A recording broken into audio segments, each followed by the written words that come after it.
ये आप देखिए जापारे रेसीपीटा केते डिलीशियस बनी थी। आज आम आलू बीन्स को लेकिन बनवा गोटे जबरदस्त रेसीपी हुए तो एमती उपाय आपण मैंने के बनई नथिबे। जो मैंने बीन्स को लेकिन नुआ स्वादिष्ट किसी बनवाक चाहूँगी खास कर यही रेसीपीटी से मानक कम समय बनी जाऊे ये बीन्स स्वादिष्ट रेसीपी को आपण मैंने रुटी भात सह खाई पारे बहुत भल लगे। भिडियोटा को संपूर्ण देखंतु आशा करी कि आपण मानक मोर भिडियोटा बहुत भल लगे। भिडियो भल लगे लाइक करेंगे शेयर करेंगे चैनल न्यू थिले चैनल को सब्सक्राइब करेंगे। नमस्कार बीएल सुचिस्मिता ब्लॉग्स चैनल को आपण मानक अनेक अनेक स्वागत जनाऊँगी। तो आम भी चलतु डेरी न करी आमर ये स्वादिष्ट बीन्स रेसीपी को स्टार्ट करवा।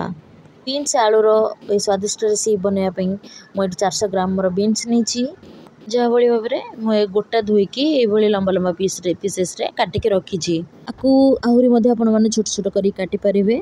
इसर क्वांटिटी को आप कम अधिका भी करके पारे। आठी 2टा मीडियम साइज आलू को मुझे काटिकी नहीं चोपा छड़ेकी धोईकी। तो ये ऑप्शनल अच्छी आप चाहिए आलू नहीं पारे न नहीं पारे बीन्स रे भी रेसीपी बनई पारे। एपटे मुझे फ्लेम ऑन करके रखीदे कड़े बसई कड़े गरम है 2 चम्मच 3 चम्मच सोरिष तेल देदेवे। आपण मैंने चाहिए रिफाइन तेल भी यूज करेंगे। तेल गरम है काटी रखि बीन्स आलू को आम तेल देदेबा। मुझे फास्ट बीन्स रखी बीन्स देदेली तापर आलू भी काटिक रखी जो आलू भी देदेबा। तापर आम आधा छोट चम्मच लुण देदेबा। आम तापर कौन करवा फ्लेम को मीडियम रे रखिकी ताकू भल भाव में भाजी नवा। आलू बीन्स को 2 ରୁ 3 मिनट पर्यंत भाजी नवा। बीन्स और आलू को ये कड्डा करके भाजबार दरकार नहीं जस्ट आलू बीन्स पर हल्का हल्का कलर आसवा सेमती आम भाजवा। मीडियम फ्लेम रे 2 ରୁ 3 मिनट पर्यंत भाजवा पर हल्का हल्का कलर आसी बीन्स और आलू तो एक आम गोटे जगह को काढ़ी नवा। आम आलू बीन्स को प्लेट रू बाहर करके साइड रखी नवा। पुणी थे मुझे से सेम कड़े नहीं से सेम कड़े 3 चम्मच सोरिष तेल ऐड कर नवा। छोटे 3 चम्मच तेल गरम होला परे गोटे छोट चम्मच देदेबा जीरा। जीरा फुटीगला कटा होता रसुण देदेबा। यह गोटे छोट चम्मच अदा देदेबा कटा होता। आपण मैंने चाहिए ये अदा रसुण को छेचिकी नहीं पारे। तो अदा रसुण को किसी समय भाजी नवा तेल रे केतर कंचा स्मेल चलीगला मुझे गोटे बड़ साइज पियाज काटिक रखी आउ गोटे मीडियम साइज लंका काटिक रखी। आपण मान हिसाब से आपण मैंने राग ने लंका ने एवं आम मीडियम फ्लेम रे पियाज को गोल्डन ब्राउन है पर्यंत आम भाजी नवा पियाज को। एबे देखंतु पियाज आमर भल भाव में गोल्डन ब्राउन है कि भाजी गला। एबे आम गैस हो इंडक्शन हो स्लो करदेवा फ्लेम को। एबे चलते ऐड करिए गोटे बड़ चम्मच बेसन। ठीक यही रेसीपी बेसन हूँ मुख्य जिनस जहाँ को आपण मैंने स्किप करेंगे निश्चय पकेबे। बेसन पकेवा द्वारा तरकारी टेस्ट बढ़िया सह टेक्सचर भी बढ़िया आसता है। मुझे जी बीन्स आलू नहीं से हिसाब से मुझे गोटे बड़ चम्मच बेसन नहीं मैंने केते बीन्स आलू नौ से हिसाब से आपण मैंने बेसन देवे। बेसी बेसन पकेबेनी टेस्ट भल आसबनी। बेसनटा बहुत भल भाव में भाजी तार टेस्टा बहुत भल आसो। स्लो फ्लेम रे 1 ରୁ 1.5 मिनट पर्यंत आम बेसन को भाजवा। बेसनटा भल भाव में भाजी नहब तार टेस्टा भल आसबनी। बेसनटा बहुत भल भाव में भाजी हम ना ताठू बहुत भल बास्ना आसो। आउ बेसन तेल बाहर भी स्टार्ट हो भाव में हो सारापर आम बटा टमाटो ऐड करवा।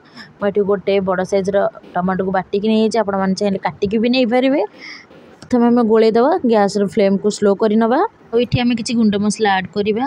मुझे आधा चम्मच हल्दी गुंड नहीं आधा छोट चम्मच लंका गुंड आधा छोट चम्मच धनिया गुंड आधा छोट चम्मच जीरा गुंड आउ ये देदेव गोटे छोट चम्मच करी पाउडर। यापर आम देदेव स्वाद अनुजाई लुण। तो आम गोटा मसला यूज कर बेसन देचे तो तलू लगिज से आम कि पानी ऐड करदेवा को आम भल भाव में पानी देके गोले नवा। आ मसला को बढ़िया भाव में कषि नवा। जदि आपण को मसला कषला बेले आपण मानू सुखिलिया लगुच आपण मैंने आउ चले पानी दे देके भी आपण मैंने मसला को कषि पारे। जिते भल भाव में कषि हम मसलाटा भल भाव में तरकारीटा टेस्ट आसो। आपण मन चाहे घोड़े घोड़े के भी आपण मसला को कसी पारे एमती भी नॉर्मली भी कसी पारे आउ कि पानी ये आड करदेली मत सुखिला लगिला से मु पानी आड कली आपण मानू जो सुखिला लगुच आपण मैंने निश्चिंत पानी आड करूँ आड करी पानी आड करी आपण मैंने भल भाव कषि ने मसला को 4 ରୁ 5 मिनिट पर्यंत भाजी नवा कषि नवा एबे हम 4 ରୁ 5 मिनिट हो सारा एबे देखि पारुथिबे मसलाटा कषि आसला आउ कलर भी देखि पारुथिबे चेंज हो गलानी टिके भल भाव गोले नवा ए स्टेज रे हमें ऐड करि नबा हमर भाजी रखिथिबा बीन्स आ आलू को एबे हमें इंडक्शन रो जालटा को लो टू मीडियम करिकी मु भल भाव ताकू मसला सहित मिसई नेबी 1 ରୁ 2 मिनिट पर्यंत बीन्स आ आलू को भल भाव मिसई नबा एठी आउ टिके मोर भल भाव कषि गलानी बीन्स आ आलू एबे चलंतु नेक्स्ट स्टेप को जिबा तापर आमे एठी ऐड करबा गरम पानी तो मु एठी 2 छोटो गिना पानी नीची 2टा छोट गिना रे पानी गरम पानी नीची आ गरम पानी निश्चय देबे एई तरकारी रे भी बेसी पानी आवश्यक नहीं टिके लटपटिया टेक्सचर रहिया दरकार निहाती तरकारी रो बेसी पानी आवश्यक नहीं केवल बीन्स आ आलू सिझिया पे जतिकी पानी दरकार सेतिकी पानी आपण मान देबे एबे हम फ्लेम को लो टू मीडियम रे रखिकी कवर करि नबा 5 ରୁ 7 मिनिट पर्यंत तरकारी मोर एटी सिझिबार हो गलानी 5 ରୁ 7 मिनिट हो सारा देखि पारुथिबे लास्ट स्टेज रे हमें ऐड करि दबा गरम मसला हाफ चम्मच आधा चम्मच बा आपण मन पाखरे धनिया पत्र अछि दी आपण मन धनिया पत्र भी स्टेज रे ऐड करि परिबे ताकू भलो भाव रे मिसई नबा प्ले नबा हमें गैस रो फ्लेम को ऑफ करि नबा एबे तो हमें रेडी हो गला बीन्स रो आ आलू रो तरकारी एबे म आपण मन को देखौची आलू बीन्स भलो भाव रे सिझिची ना सिझिनी देखि पारुथिबे सिझी जाइए बीन्स आ आलू